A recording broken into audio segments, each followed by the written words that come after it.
All right, what's up, Braedon? How's it going, man? I'm good, man. How you doing? Good, good. How was the Wisconsin game for you this weekend? It was good. My first experience at Camp Randall, but I do have to say that I enjoy going to the Notre Dame games a little bit more, but I I uh, didn't mind it. I gotta be honest. I honestly thought Ohio State was like a lot worse than I expected going into it. Like I Yeah, thought Wisconsin was actually gonna pull that off, but coming out of the game, like I saw the other day, they got ranked like number one first, or something. yeah. They didn't That's play what like it. I don't think that they're the best team in the country. Like after that was brutal. I know, and it's tough, like being an Irish fan, the way that all went down against them. Yeah, Um, yeah. but yeah, you just didn't get the vibe that was the number one team in the nation Yeah, watching I, it. I agree. I agree. I think so I've been to that was my third game I think that I've been to at Wisconsin now. That I think jump around is like the most electric like Yeah, tradition that I have ever been a part of for like any sporting event. That is like so much fun. it was cool. That was my first time experiencing it, except I was surrounded by Ohio State fans. So like they weren't kind of like I don't know, like it was just we were like the only ones jumping around, me and my Yeah, they girlfriend. weren't. So it was like I don't know. I feel like I didn't get the full vibe of it. Yeah, they so we where I was at, we had it was like all Wisconsin people, hmm and then my buddy that came with us was an Ohio State fan, so Yeah, he was like getting like a bunch of dirty looks and stuff. Some yeah, people were yeah, giving him crap for it, so it was funny. But yeah. yeah, man. So this is cool. I appreciate you being on. So Braedon and I played together at Sandburg, Carl Sandburg College. It's a hmm smaller junior college over in Galesburg, Illinois. So he was a sophomore my freshman year there. So that's kind of how we know each other. But no, this is cool. I'm really excited for this. So I Yeah, me appreciate you too. coming on and doing this. Yeah, for sure. Um, so let's kind of get into Peoria, Illinois. That's where hmm you're from, Central Illinois. Yep. I mean, what was it like kind of growing up there? Like, what was it kind of, what's kind of your backstory with it? I mean, I loved growing up in Peoria. I went to St. Vincent de Paul for grade school from kindergarten to eighth grade, and then I went to Peoria Notre Dame for high school for 4 years. And really just loved my time there in high school. Played football, basketball, baseball. So kind of was pretty busy. And I really wouldn't have had it any other way in my high school experience. So, one thing that I kind of, especially being from Central Illinois, Mm, like the Peoria area in general has produced like so much talent, not even baseball, like Jim Thome, Sean yeah, Livingston, yeah, Zobrist. Like, I think for me, and I think a lot of kids growing up in the area, those guys are kind of people that you kind of look up to and realize like, oh, I have the opportunity to do something outside of Central Illinois. Do yeah. something on the bigger stage. How much of an influence like the guys like that have for you in your sports career, or just baseball, whatever, anything? Yeah, I mean, you see, you go to Limestone and you play there and you see Jim Thome's name everywhere. You go to ICC and play in, summer ball tournaments there. You see his name everywhere. And it's just really a cool experience. And what's great too is Tomey's such a down to earth guy. I actually met him in Dick's Sporting Goods in Peoria when I was in high school. He was just shopping, and I was like all scared to say hi, but I went up to him, asked him for a picture, and I mean he just stopped everything he was doing and took a picture with me. And I mean he was with his son. If he would have said, hey, sorry, I'm with my family, I totally would have understood. But he's just down to earth guy that just kind of shows that too. Like you can be something, and you don't have to be arrogant and stuck up. And so I just really like that. And then kind of outside too of just professional athletes at Peoria Notre Dame, there were just so many guys ahead of me that had made it, to the collegiate level that I wanted to follow. You had the Andy and Luke Shattuck, who were going to Bradley, and I remember being in high school and you see Andy making top 10 plays, on ESPN, and it's like, someone from this area, can do that. So it was just really cool and fortunate enough to play with guys like that and grow up around guys like that to kind of be a little motivator, even though they didn't know it. One thing, so we see like not a lot, but in the summers, like Jim Thome, his son is I think I think a freshman now or going maybe a sophomore in high school, Mm-hmm. up in Chicago. So Jim coaches his summer team. They're the Sparks, the King Lucie Sparks, Yeah. and Jim is massive. Like Oh, he he's is like huge. like you look on TV like when he played, and it's like, yeah, he's a big dude, Mm-hmm. but he's like jacked, and he's probably like 6'4", 6'3". Yeah. Like he is just a massive dude. Forearms are Like huge. Calves are yes, huge. Just yeah, every part.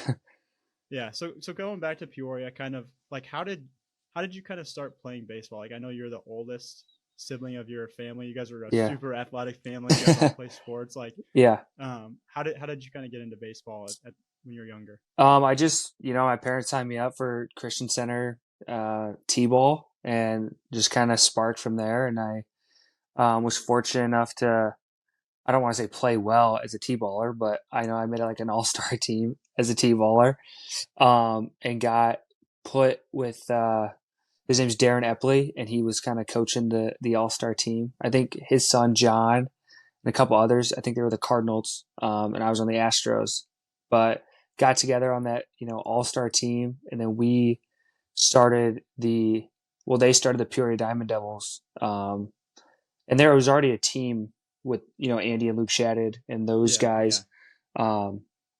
That was already a Diamond Devils team. So then Darren Epley started one that in our age. And so we played coach pitch at 8 years old. And just every summer after that, I played for the Diamond Devils. And it was just a blessing to play for Darren. He's another one of those guys. He got to the AAA level in Cleveland's organization. So just having someone with that knowledge kind of teach me at such a young age and for so long, just kind of grew my love for the game and my talent, honestly. I mean, a lot of it's God given, but a lot of it too comes from those adolescent years, just learning at a high level. So was baseball the only sport you played growing up, or were you more of a multi-sport I was a multi-sport athlete? guy. Yeah, I played so same thing. Darren then had us playing basketball in the winter for the Peoria Irish, and I think he just wanted us to kind of stay in shape. But we actually became pretty competitive, and we weren't like an AAU team that uh, recruited. It was the guys on the baseball team played on the basketball team, and I think a lot of that too just kind of taught like mental toughness. And because I mean we would go to some tournaments and like we would not play our best, against like the Allen Iverson elites. We played them one time and all these like big name AAU programs and stuff, but it's still like allowed, me to be, I think it just kind of grew my competitive nature, and whatnot. But then I also played football growing up, the JFL.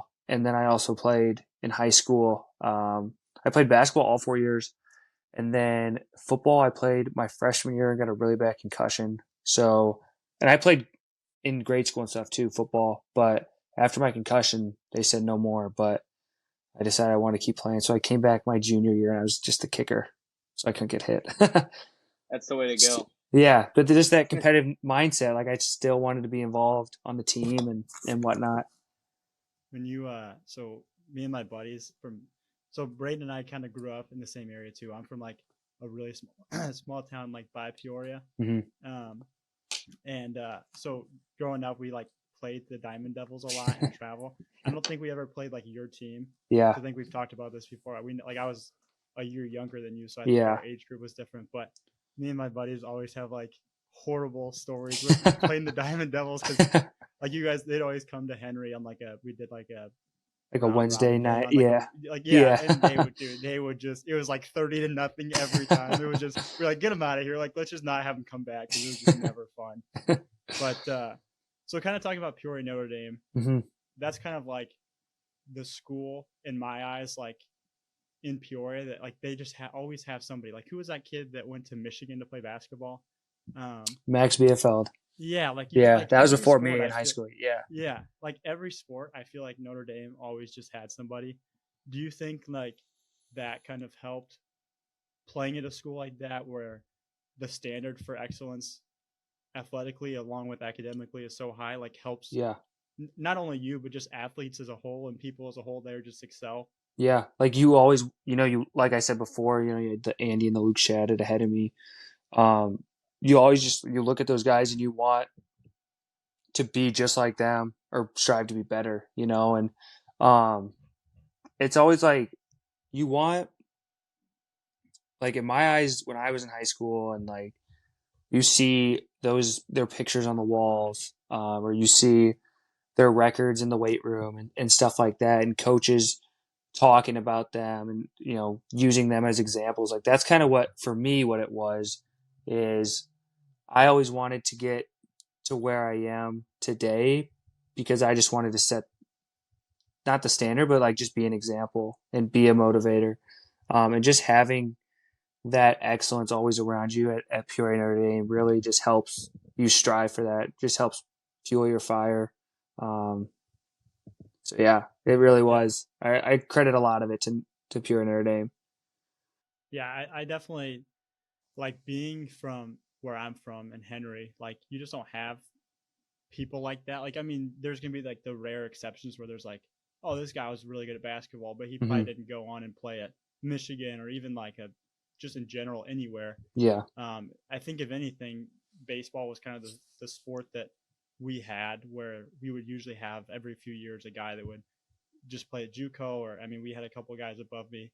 One guy played at Western, another guy played at Valpo, and those are kind of the guys that you look at for like at Henry as people to kind of look up to and strive to be like. But it definitely is kind of hard because you don't have that Mm-hmm. consistent collegiate athlete. You don't have the people in your school, the coaches that have that kind of mindset or that understanding of what it actually takes to get there. Yeah. So I mean, going to those schools like Notre Dame and I mean even Peoria's just got a bunch of athletes, and same thing with like the Bloomington Normal area, Yeah. and I mean there's just so many schools like that in Central Illinois that just have that pedigree. So I think it's definitely hard for some of these smaller town kids that they don't have that experience and the people in their schools to kind of see what it takes and just kind of have those people. Yeah. It's tough too because then like part of the motivation too is like you don't want to be in a sense, you don't want to be the guy that doesn't play in college, because Yeah, so many yeah, guys are. Where at these smaller schools, it's just like, well, I mean, nobody else is doing it, so it's okay. yeah, So yep, that too was a little motivator. And I had a little bit of that my senior year of just like I wasn't committed yet, when I was searching, and it's just like, oh, you want to be committed, but then it's always, in high school too, there's always like the status of being committed yeah, somewhere, yeah, exactly, and it's exactly, like yeah, it takes a toll on you, because especially at that age, like there's a little FOMO, like the fear of missing out, yeah, and seriously, whatnot. yeah. I feel like people a lot in high school, and you can see it with a lot of these kids that we see a lot when we go to tournaments, showcases, whatever. It always feels like they it's like you don't even realize that you're trying to play for yourself. You like want to try and prove it to other people sometimes. Mm-hmm. So like taking a step back and realizing that like, hey, I'm doing this for me. If I'm not committed as a senior in high school, like that's all right. That's my path. Yeah, Like I don't have to be the guy that's committing by obviously you can't do it anymore, but yeah, some of these kids are committing when they're in eighth grade, freshman year. yeah, It's like that's fine if that's what they're doing, if that works for them. But like I think a lot of these kids get worried and anxious if they aren't committed. But I think yeah. everybody's got their own different path. It's just going to be lead them to wherever they're supposed to be going. Mm-hmm. And how often do you see a kid commit somewhere that early, stay committed there? Yeah, Rarely, exactly. They're Yeah. always changing it. So you kind of talked about being a multi-sport athlete. Like how important do you think that is just for kids in general I think it's, to yeah, be good at any sport, whatever it is? yeah. I think it's really important. I coached a steel team the last 2 summers, and when I go to like these camps, like I've worked the K-Hawks camp, um, given lessons, and that's what I tell all the kids is play as many sports as you can. One, you might find a sport that you like more than baseball, and two, I just think if kids play one sport, they're gonna get burnt out of it. Especially like being a Midwest kid, like I couldn't imagine growing up and just doing just baseball. I mean, yeah, it was my favorite sport growing up, but I wouldn't have been able to go and hit every day or every other day in the winter indoors. Like I much rather would have been playing basketball with my friends, you know? And two, it just teaches you different skills that translate to the baseball field. It's just I think it's very beneficial to play multiple sports. Just for one, you don't get burnt out. Two, a lot of different sports translate well into baseball, whether it's soccer, football, basketball. So yeah, big fan of it.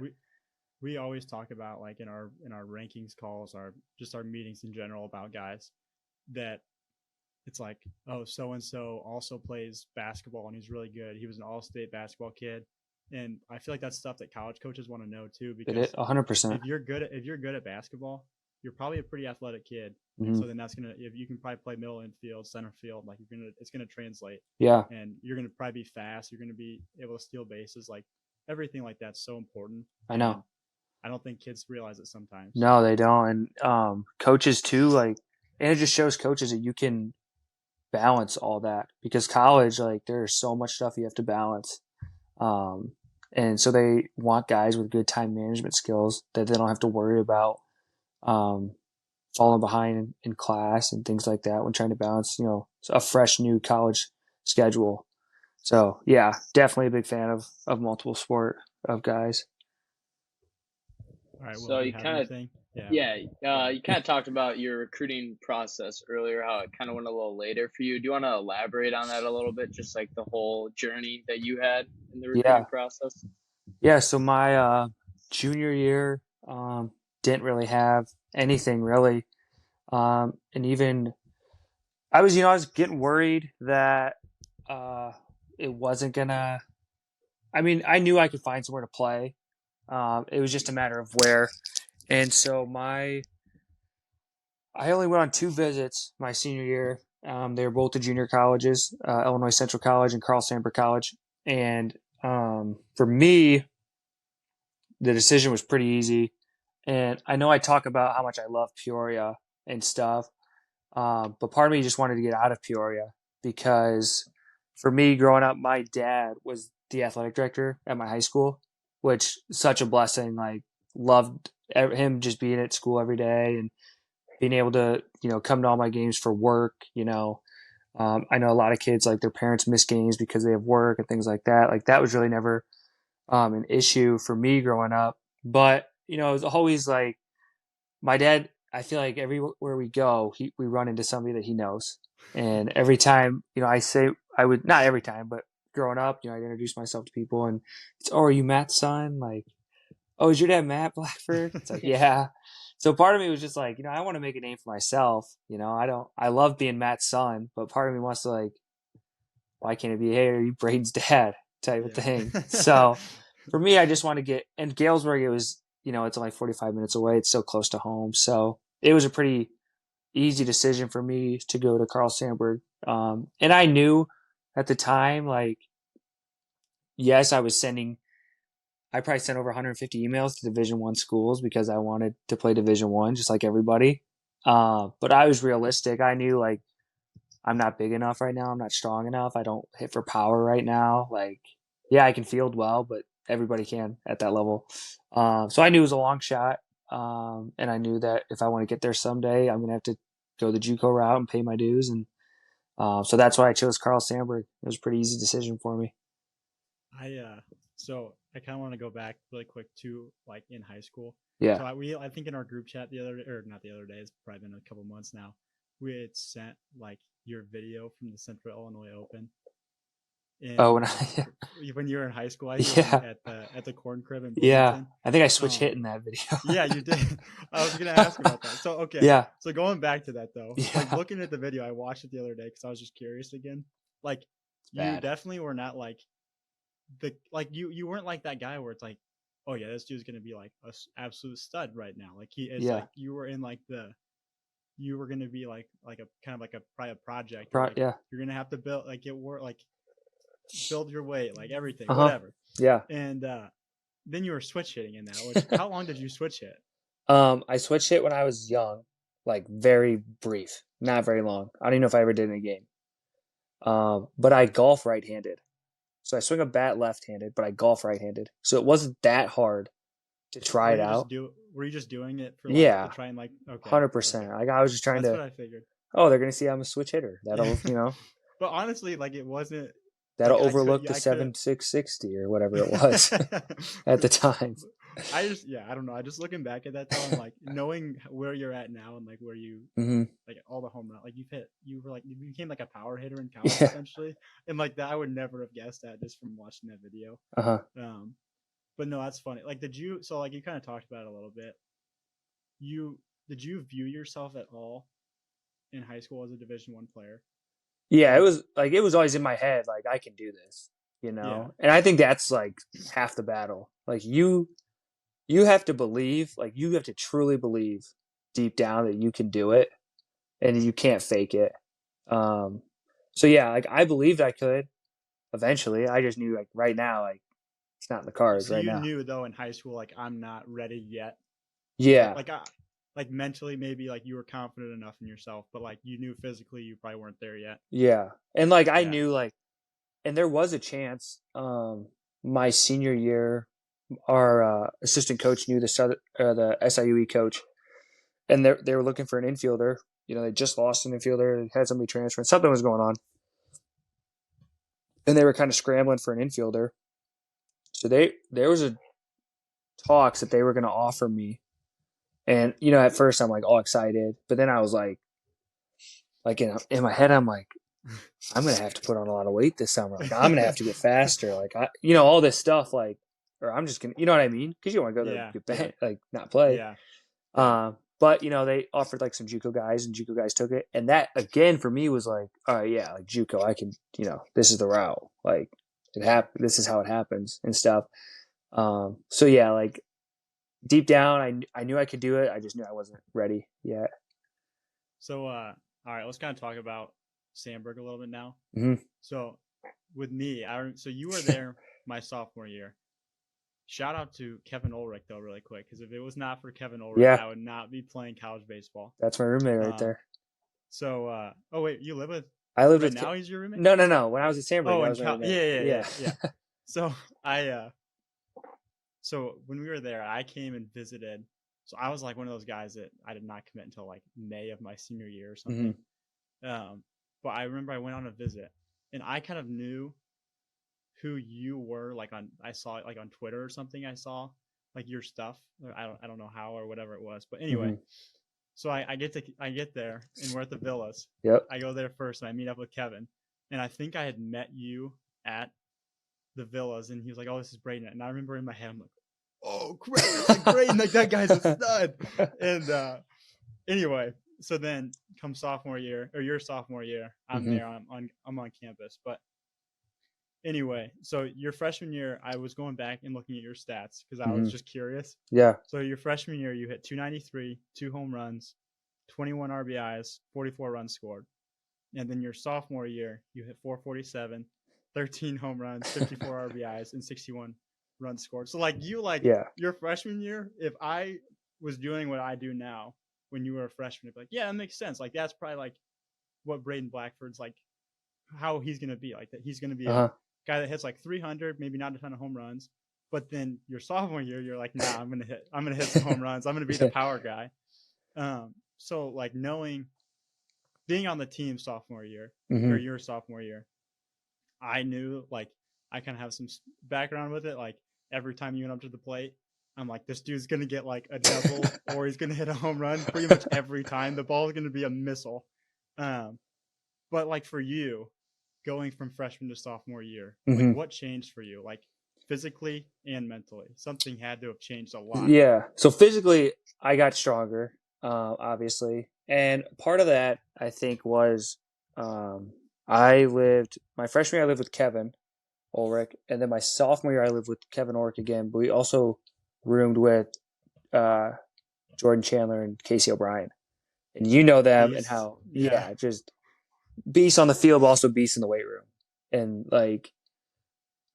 those two just put up massive weight. And it's I don't want to walk around the apartment and be the smallest guy. So I'm just going to lift with them, And so I think I put on a lot of muscle, and obviously that's part of it. But two 2 and 3 kind of go hand in hand. Or I shouldn't say hand in hand, but 2, I was committed my sophomore year to Ave Maria at the time. Yeah. And so I just had no stress. Like that's the first time you're not trying to like play to prove like, or not play to prove yourself, but play to get to the next level. Like I was already committed to the next level, in my head, I'm like, I'm going down to Florida. I'm still going to play. Like, this is going to be great. So I just played stress-free. And that was, some of the best baseball I've ever played. And then 2, just became a smarter hitter at the plate, understanding situations better, understanding when I'm going to get my pitch. That was the first time I would say I became a hitter and not a swinger. Just like, I didn't just go up there and hack. I had a plan at the plate. I trusted my plan. I trusted my approach. And 2, like I was just more comfortable because that first year at Sandburg, I hit leadoff, and it was the first time I've ever hit leadoff. And then the sophomore year, I hit leadoff again, but I was just more comfortable in that spot now after having, done it for a year and whatnot. Yeah. So is that a stress-free mentality, something that you tried to incorporate throughout the rest of your career since you just felt it for the first time, like your second year in junior college? Yeah. And I I have a funny story about that. This summer I played, indie ball out in the draft league, and I had a good first month. But I think I had a stretch in that first month where, I don't know, 2 games in a row I didn't get a hit, or felt like I didn't even hit a ball hard. And I was out at third, and I'm just like, gosh, like what is going on? Just like kind of in my head, just like trying to figure it out. And you just kind of look around, and you just like, there was a kid yelling at me. He was like, 13, can I have a ball? Like, and I'm like, well, how am I going to give you a ball, kid? Like, it's the middle of the game. And then I'm just like, in my head, I'm like, dude, you were the same kid growing up asking for baseballs at games. You were the same kid looking up to these guys, and if you told yourself at this or at that age, like, hey, you're going to be one of those guys someday, I wouldn't have probably believed it and stuff. So I was just like, you know what? Like, I'm just going to have fun. I'm just going to smile and have fun. And the next at bat, I kid you not, between every pitch, I just said to myself, have fun. And it was like a 3-0 count, took a strike, 3-1. And the next pitch, I hit a home run to dead center. And it's just like, I just need to do that every time. I just need to have fun every time and stuff. So, yeah, I just think play and lose can only help you, I feel like so many people forget to, like, I know I did when I played. Yeah. You just forget to have fun. Like, it's like, you almost think of it. It's like, man, it's a job. I have to. And it's not like I get to. You know what I mean? Like, it's so, it changes everything when you realize, like, man, I'm lucky that I even so get to lucky. do this. Yeah, so lucky. So blessed. There's people that are just not able to physically. You think about it. That's a reality thing. It sucks. People are in wheelchairs and handicapped, and they would love to just walk. And I get to walk and play a kid's game. So it's just sometimes just like a reality check. Like, need to be more grateful than mad.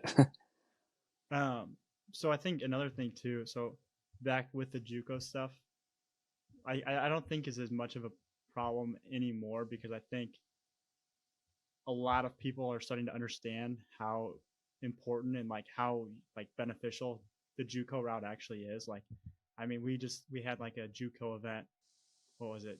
Probably a month and a half ago at Grand Park in Indianapolis, and I mean, every single team there is like loaded with dudes. And but I still feel like people probably think the JUCO route is maybe, I'm too good for that. Like, I need to be playing at LSU or whatever. Yeah. Like, that's great if you can play at LSU, but obviously not very many people get to play at LSU. So what do you think, kind of like, what are your experiences with JUCO? Like, if you had to do it again, would you be 100% in? Like, I'm going JUCO no matter what? Like, yeah, I would. I mean, because I know now where it's gotten me.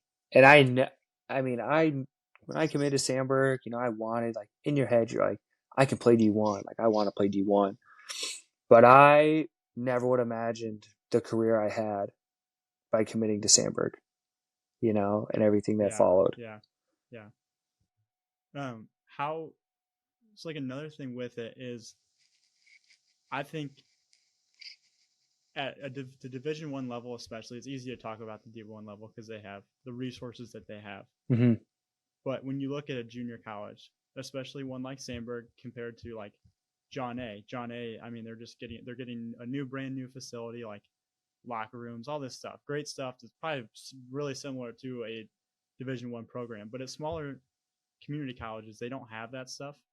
But they have the resources that you need to be successful, but just not an abundance like other schools may have. How do you kind of like, what would you recommend to these kids, like going into JUCO, maybe kind of not really sure what to expect? Like, how did they become successful at that level with the things that they have? I think the way to be successful at that level is just buying in. And I think too, like, I mean, you were there at Sandburg, and I love Sandburg. This is not me knocking Sandburg in any way, but I mean, we had one squat rack, one bench. We had more treadmills than we did free weights, I think. Yeah. So, but there's enough. Like, you can do it if you want. So it's just the mindset of like, how bad do you want it, type of thing. And I think by going the JUCO route, it just proves like how bad I want it. By putting in the extra work, to do it. Yeah. Because it is just like, you get the sense of like, I deserve, like, you almost need to have like, I deserve this. You need to tell yourself that you deserve. Sure. Yeah. You've done all the right things, so you deserve it. So that's what it was like for me, is just, I can do it. It's just like, it's going to suck, but you can find a way if you really want it that bad. Yeah. I think a college coach can walk into a junior college weight room probably and pick out, I want that guy. Because like, you can see the people that guy stays longer. Oh, he's like doing conditioning in the gym. Like, he's doing extra stuff. Like, I think that's super apparent when you, at least from my experiences, you can see the guys that are the dudes. Braedon Blackford's leading the team in the gym. Jordan Chandler, Casey, like, same thing. Like, they're always, you guys were there. Like, you're leading, you're wanting people to stay longer, like, you're encouraging people to do more weight, like, things like that. And you can see that in the gym super easily. And I think for guys to stand out and get to that next level, you have to have that kind of attitude where you want to lead the team, you want to be there longer, you want to get yourself better, because that's what you're there for. There's nothing else there. That's all you have to do is play baseball and lift weights and get yourself better. That's all you got to do. In school, of course, you got to do. Yeah. That's it. So I kind of want to talk now about the prospect league a little bit. Okay. Yeah. So that was, I remember that summer was, what was that? Was that COVID or not yet? That was the year before. No, COVID, year before right? COVID. Yeah. So I remember that summer because I remember following how you were doing. I think we had gone to some games, or the All-Star game that summer at the Corn Crib. Yeah. But I was looking up your stats from that as well. So you hit 316, 9 home runs, 50 RBIs. So a really good summer. You tore it up. And I don't even know what you expected of yourself. I was not surprised personally from that. But you were committed to an NAIA school at that time. Were you going into that summer as just like, hey, let's just have some fun, play some baseball? Or was there any part of you that was like, I might get a chance to go somewhere else here? Yeah, I didn't have I didn't have any expectations of going somewhere else at first. Like, my plan going to this prospect league was, hey, I'm gonna go play better competition than JUCO, try and get my name out there, because like, my mindset was, Ave Maria, the team I was committed to, the school I was committed to, they're in the same conference as Southeastern, who wins the Natty like every year, and or at least they were at the time. And they're still really good. Southeastern is. So my mindset was, I'm going to go to Ave Maria. I'm going to show out against Southeastern, play well down there, and that's how I'm going to get picked up. So my plan was to go to this prospect league, and I didn't really know how big summer ball was. Like, yeah. And I'm just gonna go here, try to make a little bit of a name for myself, and just get better. Like that was my plan, and it just went completely way more than I expected. So how many? I remember the night that you called and told us that you had committed to ISU. Mm-hmm. Did you have you had a couple schools right there, like throughout that summer that were kind of on you, right? Yeah, that was probably one of the crazier days of my life.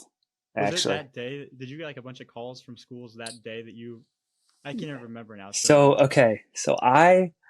my coach there, he asked me. He said, "Do you want to play Division I baseball?"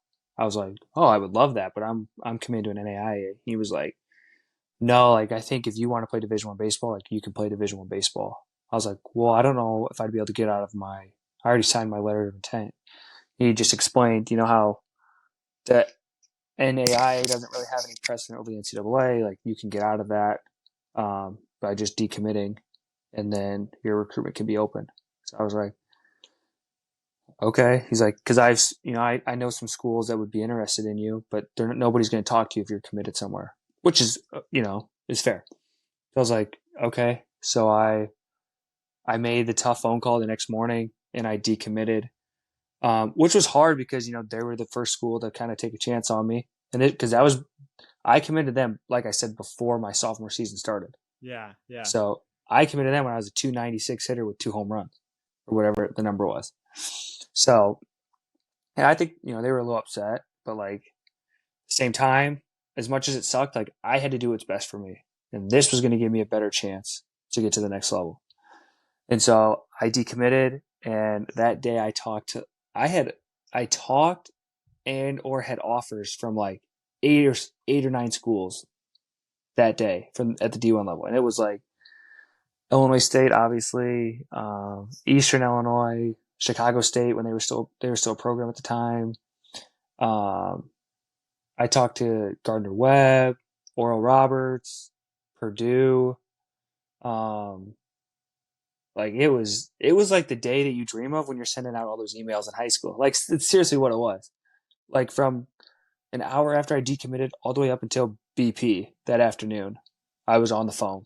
That's so cool. Yeah, just talking to coaches, like calling my parents. How stressful was that for you? Like, was it like more? Would you say it was more cool than stressful, or more stressful than cool? It was cool for sure. Like I had coaches saying like, don't commit anywhere yet.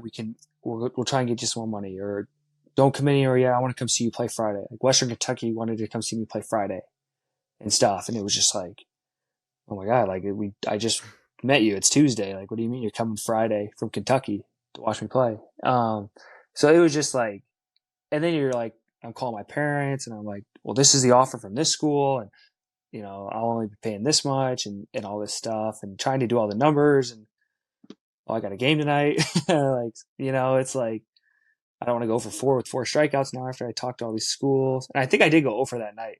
I think I did go over. Of course. Yeah, but yeah, my head really wasn't there that game. But yeah, it was just a wild, wild ride. Trying to. Yeah, I remember that summer. That was a cool summer. And Mm-hmm. I mean, you tore it up. So I mean, it was definitely deserving because I mean, the prospect league's a really like good league too for this area. Like, there's a lot of good guys in there, and I think isn't that what like the Corn Belters are now? Isn't that the prospect league? Yeah. All those. Yeah. But anyway, so you commit to Illinois State. Mm-hmm. So at Illinois State, I remember coming back. So this was COVID for sure. Was that your first year there at Illinois State, or that first spring? Mm-hmm. So I remember we were coming back. This is my sophomore year at Sandburg.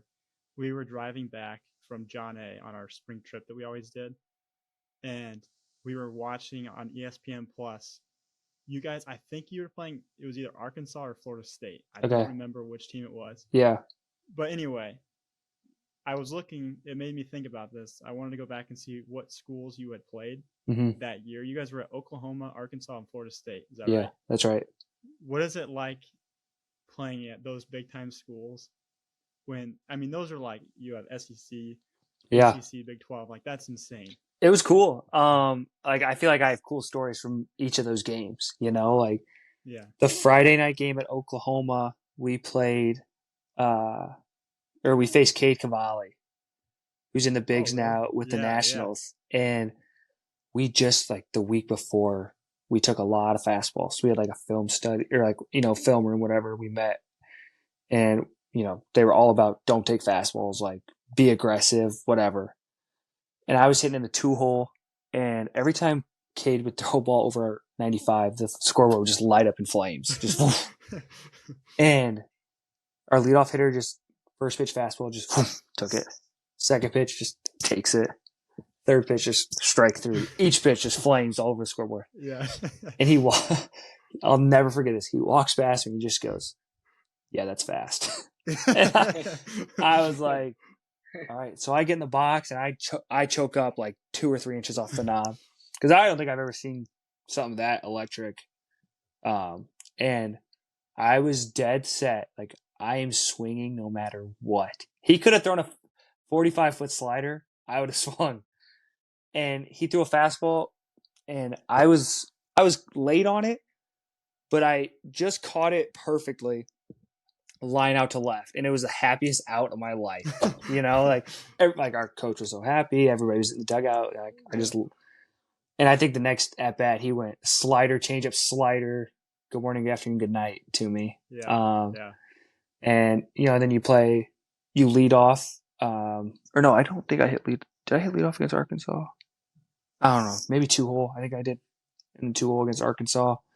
But again, and that was a Tuesday game or a Wednesday. It was a midweek, and they still had quite a bit of fans there. Like, it was kind of impressive playing. Yeah, well, I feel like those SEC schools are just like different with their fans for baseball. Like, they just are nuts. Like, did anyone ever start screaming at you or like coming at you for anything while you were playing? Yeah, and the Arkansas fans were super cool actually. Like, I don't know if my coaches at Illinois State know this, but in the 7th inning stretch, the guy in left field was like adamant about taking a selfie because he claims he did it with every away team's left fielder. And I didn't know if he was like kidding. And I was like, I really don't want to take this picture and get in trouble. Yeah. But we had like taken the lead. We were up like 6-4 or whatever. Like, we were up 2. Yeah. I'm like, screw it. We're beating Arkansas. Like, whatever. Like, I'll take this picture. And, I just like play catch, like nonchalant, like just quick, like throw up the, like, hey, whatever. And he takes a picture or whatever. But in my head, I'm like, if we lose this game and that picture somehow gets on Twitter or something, like, I'm in trouble. So they were super cool. Florida State actually fans were kind of, they were like, what they do. There was like a ball down the line that I had to go get in the corner, and I threw it to the cutoff. Good throw, cut man, threw it home. I thought he was out, so I'm like, let's go. Safe. And I mean, they just let me hear it down in the corner. There? What's it? Yeah, just ate me alive. Just ate you alive. Yeah. And then didn't you hit a home run at Oklahoma? Yeah, I hit a left field, right? Left field, 0-2. That was my first D1 home run. Was against Oklahoma. Was that the first Was that before? Was Oklahoma the first game out of Arkansas and Florida State? Yeah. Or was that? Okay. Oklahoma was. That was my first start in the outfield, I think. Was Oklahoma. I remember. I think that one was on ESPN Plus because I think we might have. Maybe that was the game we had seen. I remember watching that one live or something. Yeah. But, no, they were. But no, Oklahoma fans were actually giving it to. They kept calling me the Bradley reject. Because I never got recruited. Peoria? Yeah, and I never got recruited by Bradley or anything like that. So they called me the Bradley reject, which I thought was funny. That was a good one. Yeah. When I was helping out with ISU like last fall or whenever that was, I remember some of the guys like talking about when they went to, might have been Arkansas State the spring before I was there, just how like those fans just get after you. Like, it's crazy because I feel like we don't have fans like that in the Midwest, at least for baseball. It's crazy. No. Yeah. I think the most like toxic, probably is the best word for it, fans was Louisiana Monroe. They got after me in left field. Like the whole game. All 9 innings. All right. So you go to Purdue Fort Wayne after ISU, and you got there. You knew the coaches, right? Was I that the knew, connection with them? yeah. So when I got in the portal, Brent McNeil was the first one from there to reach out to me, and I played for him in the prospect league. He was my head coach at the time in the prospect league. So just like having that familiarity made it a pretty easy decision for me to come to Fort Wayne after that. Yeah. And your first year, you had your injury, right? Mm-hmm. Your first year there. Yeah. So at that point, what was your mindset there? Like, were you starting to kind of worry if you even wanted to play anymore? Yeah. Or like, was there no doubt in your mind that you were going to continue I to mean, keep playing? I was still going to try and play. It was just a matter of, is this smart to do? Yeah. Because so I first had back pain like the third game. I mean, like the fourth game. We were on our trip to California Baptist. And I thought it was just like, oh, a long flight, long day. We got on the bus at like 4 a.m. Had to drive it 2 hours to Indy and then get on a flight all the way to California. I was like, my hips are probably just out of line. Like, no big deal. Well, it like happened the whole weekend. My back just hurt. And then, but like I played well. So I'm like, yeah, like nothing's wrong. Like I think I hit 3 home runs one of the days. So it's like, nothing's wrong. Like I'm fine. And then it just progressively got worse. We went down to Tennessee Tech, and I dove for a ball in shallow center, and it was just like sharp pain in my low back, and I'm just like, God, that hurt. But it's like, it's probably just awkward, like whatever. Like you don't think like something's extremely wrong because I'm still playing. But then it got to the point where like we're doing all this hip mobility stuff and straightening my hips, like it got to the point though where like I couldn't even throw the ball from second to first in between innings. And like there was a ground ball hit to me. We were infield in, and I one hopped the catcher. And like it wasn't like a bad throw one hop. It was like that was all I could put on it. And that at that point I'm like, all right, something's seriously wrong. And so we get like all the CT scans, whatever, and that's when they saw the stress fractures in my low back. So they put me in like the back brace for 3 months or so, and then I do all the rehab and whatnot. And like going through all the rehab and everything, it's just like part of me is just like, okay, is this smart to try and keep playing? Because it's like, I want to have kids when I'm older. I want to be able to hold my kid. Like I don't want a back injury to ruin that for my future. But I did all the rehab and got ready for fall ball, and then went into fall ball, and we were smart about it. We didn't like overdo it and whatnot. And then, I mean, I went into the spring, and I have no like. It feels good, but I have no idea how it's gonna go. Like the first I would say like couple weeks, like I'm just waiting for it to hurt again. You know, especially when you start playing the cold games in the Midwest. Like I'm just waiting for it to hurt. And I had zero back pain the entire season, which was great. I mean, I finally got to play a full year, and I didn't miss any games. I think I missed one game because I got sick. But no, didn't miss any games to rest the back because the back was hurting. Nothing like that. So that kind of proved to me like, okay, the back's fine. Like if you want to do this, like the back's not gonna hold me back. Yeah, so I looked up your stats again for your last season. Mm-hmm. You had 302, 14 home runs, 61 RBIs. So just like another really good season. Mm-hmm. And I remember you were like hitting third or fourth, right? Yeah, I hit third pretty much. Yep. Yeah. So like coming into that your last season here, did you like were you like mentally down? Like, because I feel like that's got to be so hard having an injury coming back. Mentally, it's probably somewhat tough, I would imagine. Like, were you mentally down at all and like having to pick yourself up for last season, or like how did that kind of work for you going from season to season? Like, are you saying was I mentally down like during the season or like because of the injury? Like, were you kind of just like down and like coming into the next season like just having a tough time, like maybe thinking like I'm not capable of being the player that I was prior, or like was Oh, there any part of you that thought that? no, because a lot of it, I pride myself on just controlling what I can control. And at that point, like the back injury was out of my control. They said it was an overuse injury. So like, okay, I heard it because I was doing too much, which I guess I could control. But like at that point, it's in the past, and my mindset was just, what am I going to do with the opportunity that I have? Because since I kept trying to play through the injury, I didn't get a medical red shirt because I played in one game too many. And I had the pain for like 16 games. But it was just like, so be it. Like, I can say poor me and pout about it, or I can just make the best of this year and see what happens. Yeah. I think one thing, I mean, this goes into baseball as a whole. Now that we're kind of wrapping up like through your college career here, like what every baseball player, every hitter, pitcher, whatever, is going to go through like some sort of like lull where they're 0 for 20. Yeah. Where you can't throw strikes like I was.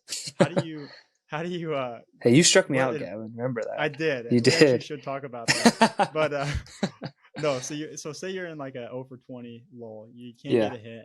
You're not making contact, but like, hey, I hit 15 home runs. I hit over 300. Like, I'm a good player. I know I'm a good player. Like, how do you, like, what advice would you give to a high school kid there to try and get out of that? I think for me, it was always like, it's always about like when things don't feel right, it's just like, okay, I just got to get in the cage. And it's like, it's the weirdest thing. Like, you'll just be repping it out and like, you'll think like you're doing something way different. And it's probably just like my hands are probably here instead of here. Like, it's just like a small thing. But like, eventually, like, you'll take a swing and like, all right, that felt good. And then you'll take a second swing. It's like, all right, there it is. Like, it clicks. Like, it's back. Like, I'm fine. Yeah. And then you'll go that game. You'll have 2 hits that night. And it's just like the weirdest thing. But it's like, mentally, you just have to keep telling yourself that, like, just positive reinforcement, and I'm a big proponent of just like, you have to just mentally visualize success, because, if I think about failure, like, failure is going to follow. If I said right now to you, don't think of a pink elephant, like, you just probably thought of a pink elephant. Yeah. Right? Because your brain doesn't process that word don't. So if it's like, if I'm striking out a lot, don't strike out. Well, all I see is a strikeout, So it's just flipping that mindset of like, all right, something back up the middle, like something to left field, and whenever I get in trouble, it's because I try and pull the ball too much. Whenever I go to the other way, like, that's when I'm at my best. So for me, it's just like going back to my approach, sticking to my approach, and trusting it, because it obviously worked for me at one point. Like, why would I go away from it? So whatever, you just got to find what works for you and then go with it and trust it. I feel like we see that all the time, like at tournaments. Like Will was at a lot of tournaments this summer. Like, you always see guys that we know, like, we've seen them good, but then maybe this tournament they're just struggling. Mm-hmm. And I feel like high school kids have just such a hard time with learning how to struggle, especially like a kid on the mound that's like really good. Cause I mean, there's kids now that they're like consistently just 90 out of nowhere, and they expect to just get outs.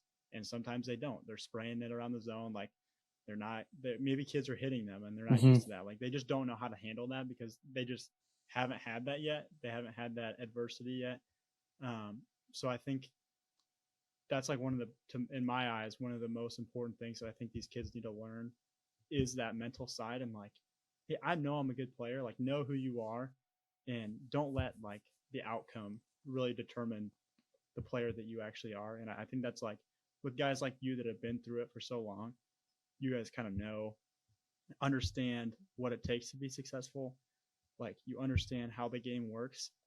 And I think that's just so beneficial to these guys. So like, to hear from people like you kind of explain what goes through your head during those situations, because they just don't, I feel like they don't know how to handle it sometimes. Yeah. And I think too, like, when failure comes, like, you just got to learn from it. And then still sucks. It still sucks to fail, but it's like not as big of a failure. And like, honestly, like, the games that I'm most proud of are the games where I start like 0 for 2, but I finish like 2 for 5, because it's like, that could have gone bad. Like, that could have been a bad game. Like that could have been a game I go to bed, I just sit there and think about it. Which is another thing too. Like it's hard to not take the game home with you, but that's another thing too. Like at Fort Wayne, our coach, he would let us, you can say dwell on it for like 30 minutes. But after that, it was like, you don't really talk about the game. Like you don't, whether good or bad, because like you always want to be the same person. And that's something I've always tried to do is I want to be the same guy when I'm 4 for 4 and the same guy when I'm 0 for 4. I'm gonna treat people the same way if I'm doing good, if I'm doing bad. I'm gonna pick up cups in the dugout if I was 0 for 4 and made 2 errors, or if I hit a walk off. Like I just want to be the same person every time. I think that can go a long way, just not even in baseball, just in life in general, when things are going good and when things are going bad. So I kind of want to transition quickly to the MLB Draft League for you. So that was this past summer. Mm-hmm. So you hit 270, 5 bombs, 34 RBIs. So you again, like you found success. Yeah. What was kind of your experience playing in that league? Honestly, it was a lot of fun. And just kind of added fuel to the fire that I want to keep playing. Because I like going into it, I was like, like this is great, like indie ball, like again, it's like the JUCO route. Like this is what I got to do to get picked up. I got to try and go here and perform well. And I knew that the year before they signed a lot of guys, so I was like, I'm just going to go there and just try and play well and see what happens. And obviously, the first month went really well. I won, or was the hitter of the month, and that kind of just proved to me like, all right, like I can do this. Like, not that I needed any more proving it to myself, but it was just like, all right, maybe this will help like get my name out there more. Like I was just hitter of the month in this league and whatnot. And so for me, it was just overall just a great experience. And just the guys you meet, I played for Dave Tremblay, who was the manager for the Baltimore Orioles. Like, who can say they played for a big league manager that wasn't in the bigs? Yeah. Like, so it was a great experience. Was there ever like a rough transition into playing in the draft league? Like, was there ever a time you felt like you had to catch up to the competition, or was it pretty smooth transition? I'd say the transition was smooth. It was just a fact of like, there was that like, just like Gavin asked, that lull of like, going 0 for 20. I don't think I was 0 for 20, but there was a stretch where I did go 0 for a couple games, and it's just like, okay, how do you handle it? And stuff, and just again trying to be a professional and trying to handle things the way that they would handle things, I think was just a big part of it. But as far as like the transition into it, I didn't feel like overpowered or overmatched anyway. But again, I think part of that too just goes back to like my mindset and just telling myself that I belong and like truly believing that I belonged there. So you kind of talked about trying to play next season and continuing your career. Yeah. What's that kind of like next thing for you? Like this winter, are you kind of working out a lot? Like what are you kind of doing? Yeah, so I after the draft league, I had a tryout with the Kansas City Royals and down at their spring training complex, and like I thought it went well. But again, it's like I can only control so much. Like I can go out there and I can give it everything I got. If they don't like me, they don't like me, So right now it's just like I'm working out, hitting, just trying to stay prepared for a phone call and just like in my head, like expect a phone call because I want to be ready, when that call comes. And if it doesn't come, it'll suck, but I would rather be prepared for that phone call and it not come than not be prepared. And then I get that phone call and then I'd have to catch up, So it's just always trying to be prepared for the moment, like being prepared for what you think you deserve.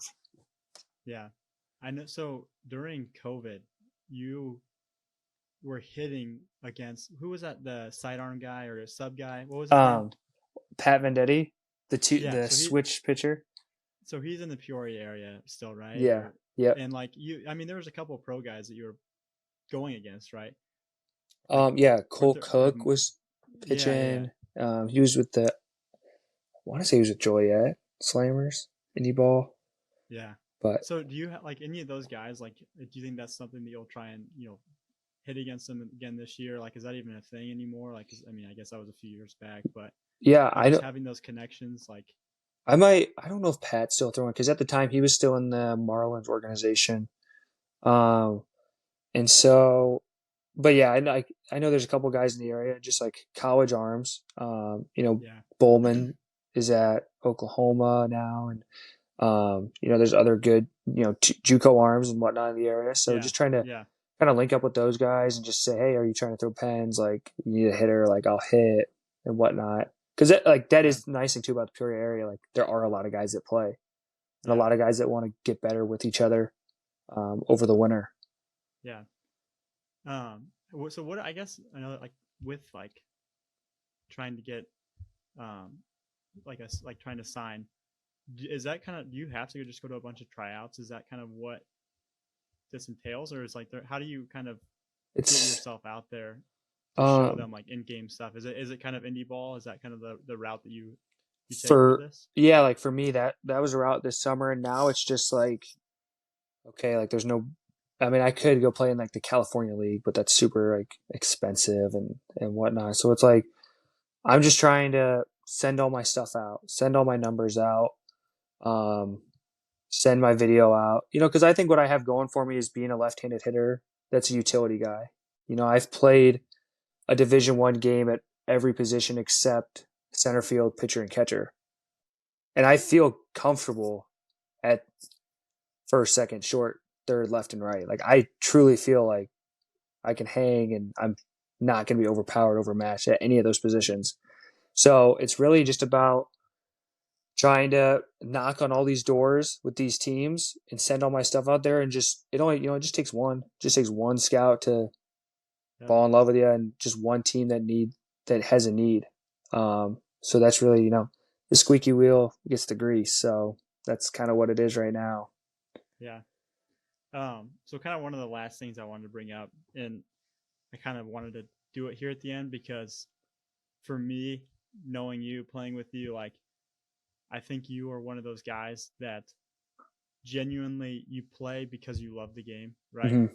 Like I think sometimes people play the game to say, hey, I played here, like look at all the stuff I got. Like I don't think you were ever that guy. Like you go to the weight room, like I was saying earlier, you're kind of the guy that you're kind of the leader, everyone follows you, you give tips, you help anybody out you can, you're on the field, you're staying later, like you kind of just genuinely love the game, and that's why you play.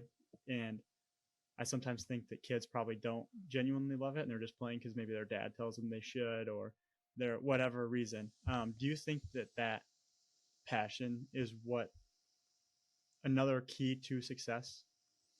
Yeah, because like if you don't love it, then it's just going to be a chore, and you're not really going to get a lot out of it.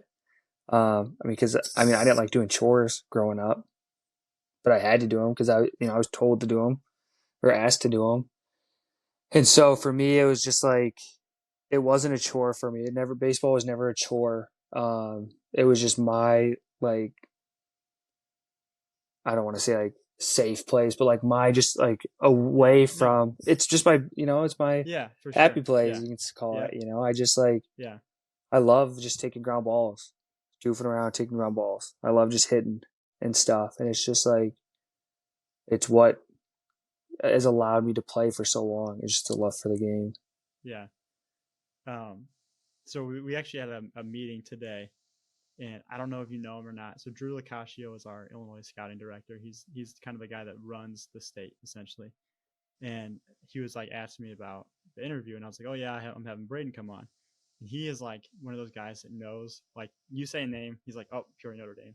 Like he went to Illinois State or whatever, Purdue, Fort Wayne. Like he knows all the Illinois kids, even if it was 10 years ago, whatever. Anyway, so he was like, I'm just curious, and this is a question I actually had written down that I was curious about too. Is there like anything, looking at yourself from your high school career now, like to now, I guess, knowing what you know now, is there anything that in high school you would have done differently to make yourself a better player?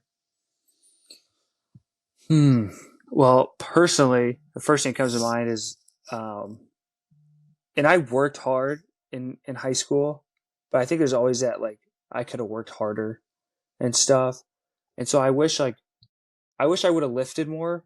And I lifted in high school, playing football and basketball and stuff. But like during the summer, I definitely could have lifted more and gotten stronger, just so I wouldn't have had to play. It wouldn't have taken me so long to kind of put up the power numbers. Because that's when I finally grew into my body and grew into my frame. When I finally put on the muscle, that freshman, sophomore year in college. But for me, it would have been just to take the weight room more seriously at that age, rather than just wait until I always was not told to, but at that point at JUCO was like, all right, it's like now or never. Like you got to get stronger now. I wish I would have taken advantage of that earlier in high school. Yeah. And then, so another thing that just knowing you personally too, that has always been important to you is your family. Mm-hmm.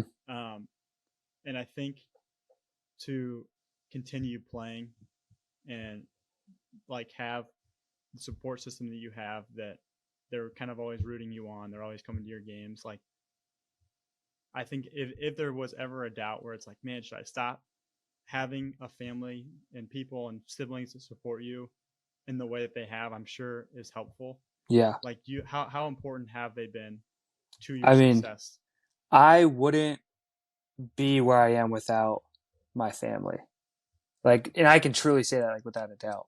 Like, my parents made so many sacrifices for me growing up to be able to play, for that travel team and whatnot. And then just like all the, because it is like right now, like it is tough because there's so much unknown. Like, you don't know I don't know if I'm going to get a shot and stuff. And I think my sister texted me the other day, like, we believe in you, like, and whatnot. It's just like things like that, that keep you going. And, and two, like, it'd be bad of me not to, say even my girlfriend, like Gabrielle, has put up with the baseball. Like, it's not easy being a baseball girlfriend and stuff. And we've done long distance for like 3 years now because I've been playing in different states across the country.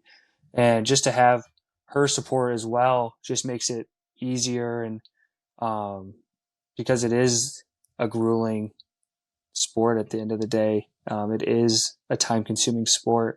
So yeah, without my parents and siblings and Gabby and guys like you and Jack and Porter and just like all the guys I've stayed in touch with that just follow you, like any success I have still you guys, Kevin, and people just from Sandburg and that reach out. And it just makes it worth it because you feel just like it feels good to make them proud. But at the end of the day, like you wouldn't be anything without them, So it's almost like part of the motivation too is like I want to make it so bad just as a thank you to them. Like all your sacrifices was worth it type of thing. Yeah. So yeah. Yeah, no, I think that's like definitely something that everybody needs to implement and understand, and not even whether you're in high school or college or pro level, wherever you're at, like that's just the people that are around you. It's like that's like probably the most important thing, and one of the most important things that helps you find success, because if you don't have that support, it makes it so much harder mentally for you, like to just keep going. So that's definitely like a really important thing that I think kids need to understand and learn at an early age, and if they don't, hopefully in college or at the pro level. So yeah, and just to like if you do have that support, to like truly appreciate it, because that's something I say a lot is if somebody texts me, like I always say thank you, like thanks, I appreciate it. And when I say that, like I truly like appreciate it, because like it does mean a lot for you to congratulate me or take time out of your day to ask me how things are going and stuff. All right, Braedon. So to end this, I just kind of want to ask more of a fun question, and especially being from Central Illinois myself, I'm just curious what you have to say. So what are like at least 3, but maybe 5 of your favorite restaurants in the Peoria or Bloomington Normal area? Ooh, okay. not like a chain either. Like it's got to be. If that's your favorite, That's true. That was my favorite. Your favorite 3 or 5 or. Let's see. Well, if I would go like the Bloomington area, I would say I really enjoyed when I was there going to Blow No Pizza. Yeah, that's just because they had the golf simulators and things like that, and I do really enjoy golfing in my free time. Yeah. In Peoria though, like growing up, we always went to the field house. Like that was our place in campus town. To go, let's see. I mean, you can't go wrong with emos in Peoria either if you're going for like the ice cream route. Flat Top, I know it's kind of a chain, but no, yeah, that place is good. Yeah. I do like Flat Top. I don't know if they have it anymore in Peoria. That was in Grand Prairie, right? Yeah, I don't know if it's still there or not. I don't think it's there. I was actually just there about a month ago. I don't think it is. When you were in Bloomington Normal, did they have pop-up chicken? Maybe. No, I've never heard of it. It's kind of, I think it's kind of newer. Okay. But it's really good. It's probably like the best restaurant. No, I don't think I ever tried it. Almost like spicy chicken. It's good. I probably would like that. But no, I appreciate it though, man. This was awesome. Yeah, this is great. This was I appreciate a ton of fun it. getting to talk to you. This went like way longer too than I expected it's all right. it to. So, but no, I appreciate it. This is awesome. I think you definitely provided a lot of stuff for these younger guys to kind of take and I'm glad. Definitely help them and get them to the next level for sure. So I appreciate it. Yeah. If anybody ever has questions or anything, I'm an open book. Don't mind helping guys out or answering any questions or advice that guys might need. Cool. All right. Well, thank you, Braedon. Yeah, no problem. Yeah, good talking to you guys. I appreciate it.